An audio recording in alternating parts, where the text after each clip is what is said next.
Today's November 13. It is day 38 since the war between Israel, Hamas, and Hezbollah has begun. Let's look into Hebrew newspapers, what Israelis are reading today. Yediot Achronot newspaper. It says, Yom Krav b'Gvul Lebanon. It's a day of battle in the Lebanese border with Israel. And the Israelis are saying, it's not a war yet, זאת לא מלחמה, אבל אנחנו מתקרבים לשם, but we're getting close to that. And we're seeing some bombings from Hezbollah into Israel. It says, המערכה הצפונית, the northern military campaign. The subtext, the subtitle reads, כבר לא טפטופים, it's not a drizzle anymore. They're speaking about the rockets not being a drizzle anymore. Hezbollah has dramatically increased the rate of fire. And yesterday was the most heaviest or stormy day in the north since the beginning of the war. 14 Israelis were injured from anti-tank missiles, and one of them is critically injured. Okay, and the residents have been closing off and have been keeping safe in their homes. The sirens, ha'azakot, the sirens were activated until the krayot. The krayot means it's the south part of the north. That means that the sirens were all over northern Israel.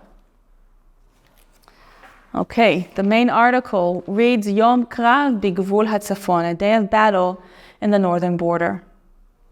Hagvul mitchamem, the border is heating up. Of course, they're meaning the northern border. Shigurim rabim milvanon, many launches from Lebanon.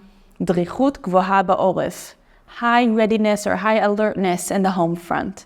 In the pictures, we see cars being hit in Israel by an anti-tank missile. We see interceptions in the sky.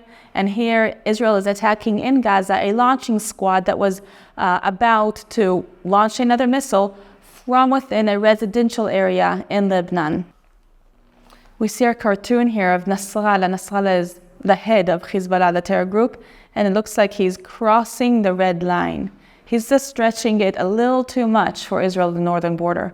And I'm asking, what other country will tolerate some drizzles of rockets, if not Israel? The next article reads, Mechakim lepkuda min Nasrallah, meaning they're waiting for a command from Nasrallah, the head of Hezbollah. And Hezbollah is ready. Specifically, this article is an overview of Koach Radwan Force. Radwan Force is the elite unit of Hezbollah. It says there are 2,500 fighters in Radwan Force. They're threatening to escalate the northern front. And we see here all of the ammunitions they have by numbers and sizes. One of them it's called Burkan. It shoots 5 kilometers far, and it says it was used this war for the first time. They are armed against Israel. This is Hezbollah's ammunition against ships, against tanks, anti-aircraft, and ground-to-ground missiles as well. Here there's an opinion article about saying this is the time for Israel to storm in and not wait again, because what happened in October 7th could happen again from the north. The Radwan force of Hezbollah is just waiting to penetrate Israel and take over Jewish land. This article is about 2 women that lost their husbands who were policemen on October 7th fighting the terrorists. Their sons go to the same class in the same school, and it says, Israel v'mechama, Israel is at war. Chaverot l'shchol u'lechev, friends for pain and mourning. It reads, Goral meshutaf, joint fate. The wives are saying, our husbands were heroes that saved lives of others. And this story of pain, but also friendship, is one out of so many families in Israel.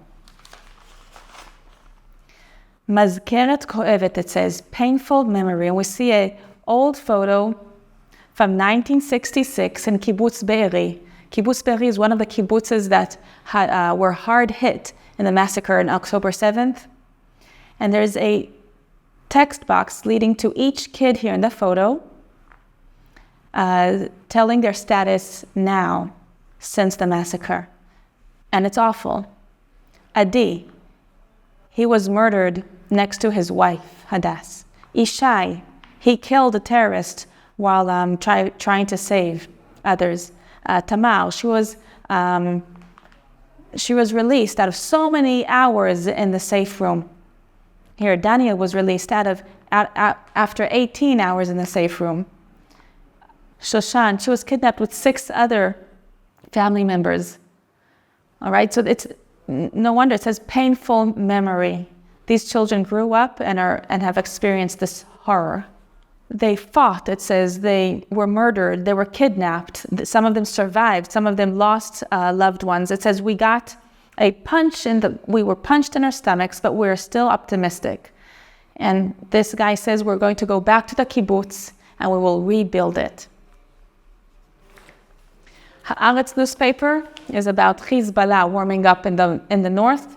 Here in the photograph we see a wife in the funeral of her husband yesterday who died. And amongst all this hard news, here is a positive look into the society of Israel. They're saying thousands of volunteer projects and initiatives of the Orthodox Jews since the beginning of this war may be signaling a bridge towards the secular society in Israel.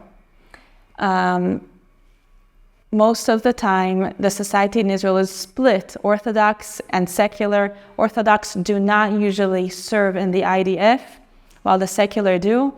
But here in this war, so many initiatives and so many projects of volunteering coming from the Orthodox Jews are just, symbolizing peace and unity. They're bringing food for the soldiers, they're helping out with evacuees, and they're very much engaged in this time.